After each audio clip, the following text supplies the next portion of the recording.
தென்னாடுடைய சிவனே போற்றி, எந்நாட்டவர்க்கும் இறைவா போற்றி.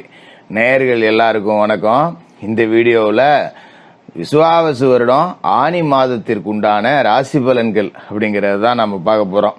இந்த மாதத்தை பொறுத்த வரைக்கும் கிரகங்களோட மாற்றம் அப்படிங்கிறது குறைவாக இருந்தாலும் கூட நிறைய கூட்டணிகள் அப்படிங்கிறது இருக்கு. இது கிட்டத்தட்ட கிரகங்கள் ஆடக்கூடிய ஒரு பொம்மலாட்டம் அப்படிங்கிற மாதிரி தான். அதாவது கிரகங்களோட ராஜா சூரியன் இந்த மாசம் முழுக்க மிதன ராசியில குரு பகவானோட சேர்ந்து குருராஜ யோகம் அப்படிங்கிற ஒரு அற்புதமான யோகத்தை கொடுக்கிறாரு. அது மாதிரி செவ்வாய் சிம்ம ராசியில கேதுவோட இணைஞ்சிருக்காரு. அது மட்டும் இல்லாம மீனராசியில இருக்கக்கூடிய சனியை பார்க்கிறார். இது பகை கிரகங்கள் பார்த்துக்கிறது அப்படிங்கறத அர்த்தம். இது உங்களோட ராசிக்கு என்ன விளைவு அப்படிங்கறத கொடுக்க போகுது. அதோட புதன் மிதன ராசியில இருக்கார், 8ஆம் தேதி கடகராசிக்கு போறார்.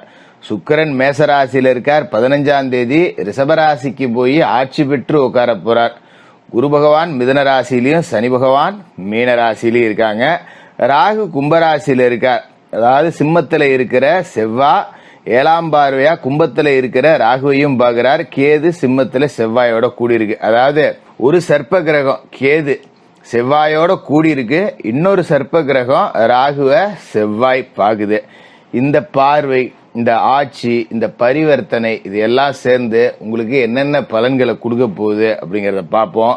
நீங்க நினைச்சதெல்லாம் நடக்கணும் அப்படின்னு சொல்லிட்டு நவ கிரகங்களையும் பிரார்த்தனை பண்ணிக்கிட்டு வீடியோக்குள்ள போவோம். கடகராசி நேயர்களே, உங்களுக்கு இந்த ஆனி மாசம் எப்படி இருக்கு அப்படின்னு பாத்தீங்கன்னா, உங்களோட ராசியை பொறுத்த வரைக்கும் விரயஸ்தானத்துல சூரியன், விரயஸ்தானத்துல புதன், விரயஸ்தானத்துல குரு, இந்த 3 கிரகங்களும் சேர்ந்து விரயஸ்தானத்துல இருக்கு. அப்படிங்கறதால எந்த ஒரு காரியமும் பாத்தீங்கன்னா சாதாரணமா நடக்கக்கூடிய காரியம் கூட நம்ம கடுமையா போராட வேண்டியது இருக்கும். மற்றவனுக்கு லேசா நடக்குது, நமக்கு மட்டும் சாமானியமா ஒண்ணு நடக்க மாட்டேங்குதுரா, நமக்கு தடை பண்றதுக்குன்னே இவ்வளவு பிரச்சனை வருதோ அப்படிங்கிற மாதிரி இருக்கும்.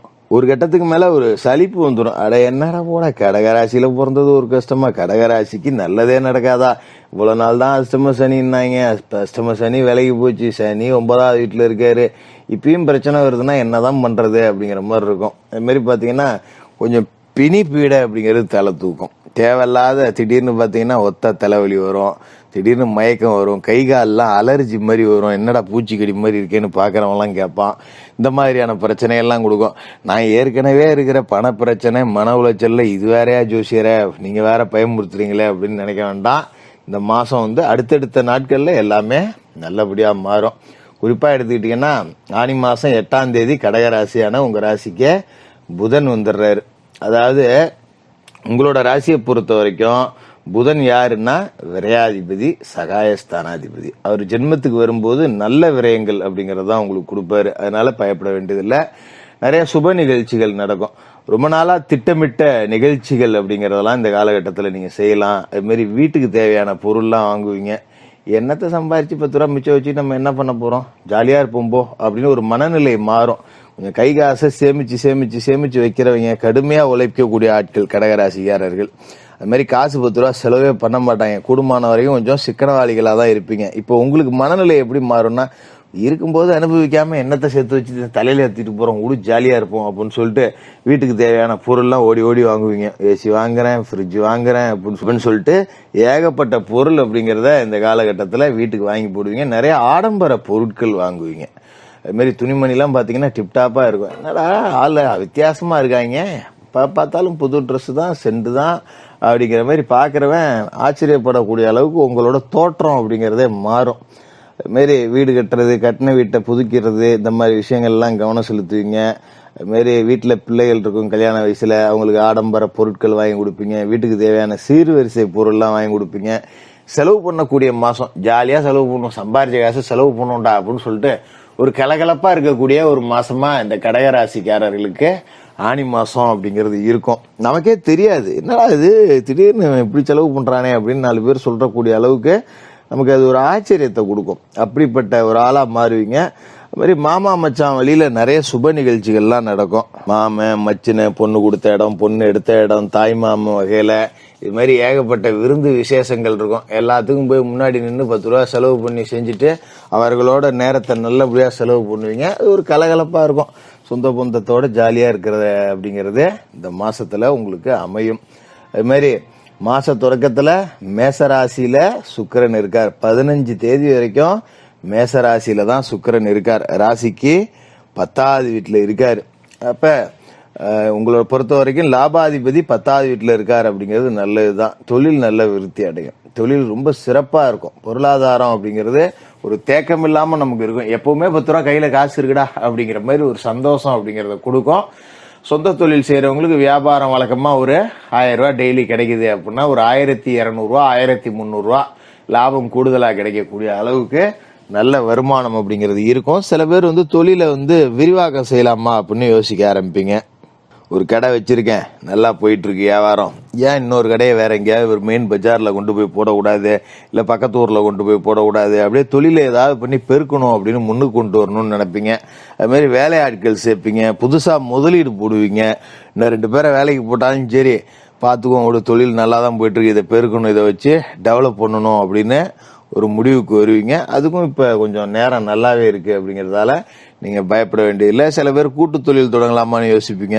இந்த கடையை நம்ம பார்ப்போம், இன்னொரு கடையை நம்ம பார்க்க முடியாது, கூட்டாளியா ஒருத்தனை சேர்த்துட்டு வச்சோம்னா அவனை பார்த்துக்க விடலாம், நமக்கு தான் தொழில் தெரியும், ரெடி பண்ணி கொடுத்துருவோம் அப்படிங்கிற மாதிரியான யோசனை அப்படிங்கறதெல்லாம் உங்களுக்கு இந்த காலகட்டத்தில் வரும். அதையும் நீங்க செஞ்சு பார்த்துடலாம். நேரம் நல்லா தான் இருக்கு அப்படிங்கறதால கவலைப்பட வேண்டியதில்லை. ஏன்னா சனி ரொம்ப நல்ல இடமான 9ஆம் இடத்துல தான் இருக்காரு. அதனால நீங்க பயப்பட வேண்டியதில்லை. விரயஸ்தானத்துல குரு இருக்காரு. இது மாதிரி முதலீடுகள் மூலமா நாம விரயம் அப்படிங்கறத பண்ணலாம். அது நல்ல பலன் அப்படிங்கறதையும் கொடுக்கும். அதே மாதிரி 5ஆம் தேதிக்கு மேல சுக்கிரன் ரிஷபராசிக்கு ஆட்சி பெற்று உட்கார போறார். உங்களோட ராசிக்கு லாபாதிபதி லாபஸ்தானத்திலே ஆட்சி பெற்று உட்கார போறார். அப்படிங்கிற நேரத்துல நிறைய பயணங்கள் இருக்கும். தொழில் ரீதியான பயணம், அலுவல் ரீதியான பயணம்லாம் இருக்கும். அது எல்லாமே வெற்றியில முடியும். இப்போ அலுவலகத்தில் எங்கேயாவது வெளியூருக்கு போய் ஒரு வேலையை முடிச்சு கொடுத்துட்டு சொல்லுவாங்க. என்ன நம்மளை வெட்டியாலே விட்றாங்க அப்படின்னு நினைக்காம, இல்லை நம்ம மேலே நம்பிக்கை வச்சு தான் நம்மள்ட்ட ஒப்படைக்கிறாங்க அப்படின்னு அதை பாசிட்டிவாக எடுத்துக்கிட்டு ஒரு நேர்மறை ஆற்றலோட அந்த வேலை அப்படிங்கிறத செய்யுங்க. பெரிய வெற்றி, பெரிய பெரிய வெற்றி அப்படிங்கிறது உங்களுக்கு சேரும். அது மாதிரி அலுவலகத்திலேயும் நல்ல பேர் எடுத்துடலாம். பரவாயில்ல, இவனை நம்பி அனுப்பிச்சா நல்லபடியாக முடிச்சுட்டு வந்துட்டாயா அப்படின்னு திடீர் சம்பள உயர்வு, ஊதிய உயர்வு, இதெல்லாம் கிடைக்கக்கூடிய வாய்ப்பு அப்படிங்கிறதும் கூட பரிபூர்ணமா இருக்கு. வெளிநாடு போகக்கூடிய வாய்ப்பு அப்படிங்கிறது இருக்கு. மாதிரி எதிர்காலத்தை பத்தின பயம் அப்படிங்கிறது அகன்றுடும். அதுதான் ரொம்ப முக்கியம். ஏன்னா கடந்த காலகட்டத்தில் உங்களுக்கு அஷ்டம சனி இருந்துச்சு, இப்ப சனி 9ஆம் இடத்துல இருக்காரு. ஆனா அந்த அஷ்டம சனி கொடுத்த அடியிலிருந்து கடகராசிக்காரர்கள் இன்னும் மீண்டு வரல அப்படின்னு தான் சொல்லணும். அந்த அளவுக்கு பாதிக்கப்பட்டீங்க. இப்ப நம்ம என்னடா பண்ண போறோம், ஃபியூச்சர்ல எதிர்காலத்துல என்ன பண்ண போறோம், புள்ள இருக்கு, கல்யாணம் பண்ணி கொடுக்கணும், படிக்க வைக்கணும், வீடு கட்டணும், அது பண்ணணும், இது பண்ணணும், கடன் இருக்கு அடைக்கணும் அப்படின்னு சொல்லிட்டு எப்ப பார்த்தாலும் நிம்மதி இல்லாத தூக்கம் அப்படிங்கறதோட இருந்திருப்பீங்க. இதுக்கு மேல அதெல்லாம் இருக்காது. எதிர்காலத்தை பத்தின பயம் அப்படிங்கிறது போயிடும். அப்ப வாழ்க்கையில நமக்கு தன்னம்பிக்கை கிடைச்சா மட்டும்தான் எதிர்காலத்தை பத்தின பயம் நீங்கும். அந்த அளவுக்கு தொழில் ரீதியாகவும் சரி, வேலை ரீதியாகவும் சரி, நல்ல முன்னேற்றத்தை கொடுத்து என் வாழ்க்கையை நான் பார்த்துக்கொண்டாப்பா, இதுக்கு மேல தப்பிச்சுக்கொண்டா அப்படிங்கிற அளவுக்கு ஒரு தன்னம்பிக்கையை கொடுக்கும். இருந்தாலும் சனிய செவ்வாய் பார்க்கிறாரு, அஷ்டம ராகுவ செவ்வாய் பார்க்கிறாரு. அப்படிங்கறதால குடுக்கல் வாங்கல்ல கொஞ்சம் கவனமா இருங்க. அது மாதிரி இந்த வண்டி வாகனத்துல போகும்போது வித்த காட்டுற வேலை அதெல்லாம் வச்சுக்க கூடாது. அந்த விஷயத்திலயும் கொஞ்சம் கவனமா இருக்கணும். பெண்கள் வழுக்கலான இடங்கள், ஒரு பாத்ரூமுக்கு துணிமணி துவைக்க போறோம்னா கொஞ்சம் கை கால் வலிக்கு விட்டு விழுவும், கொஞ்சம் கவனமா பாத்துக்கணும். அது மாதிரி ஒரு கத்தியில காய்கறி வெட்டுறன்னா கை காலை வெட்டிய கூடாது. இந்த மாதிரி விஷயங்கள்ல கவனமா இருக்கணும். மற்றபடி பெரிய பாதிப்புகள் எதுவும் இருக்காது. செவ்வாய்க்கிழமை ராகுகால நேரத்துல துர்க்கையம்மனுக்கு எலுமிச்சை தீபம் ஏத்துங்க. வீடற்ற ஏழைகளுக்கு உங்களால முடிஞ்ச உதவிகள் செய்யுங்க. இந்த ஆனி மாசம் நல்ல மாசமா இருக்கும். கடகராசிக்காரர்களுக்கு வாழ்த்துக்கள்.